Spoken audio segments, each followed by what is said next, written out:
মেহেরপুরে ভোক্তা অধিকার সংরক্ষণ অধিদপ্তরের অভিযানে এক বেকারি মালিককে 40,000 টাকা জরিমানা করা হয়েছে।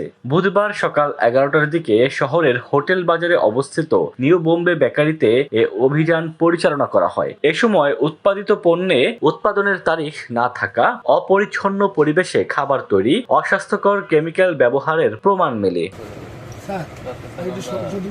এসব কারণে ভোক্তা অধিকার সংরক্ষণ আইন 2009-এর 37, 40 ও 51 ধারায় প্রতিষ্ঠানটিকে 40,000 টাকা জরিমানা করা হয়। সেনাবাহিনীর উপস্থিতিতে অভিযানের নেতৃত্ব দেন ভোক্তা অধিকার সংরক্ষণ অধিদপ্তরের সহকারী পরিচালক মামুনুল হাসান।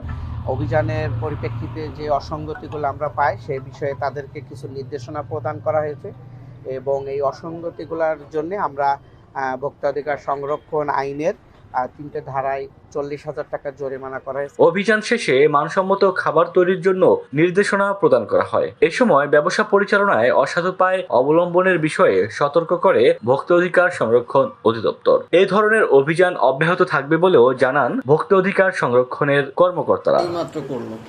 ডেস্ক রিপোর্ট, দৈনিক ডেস্টিনি।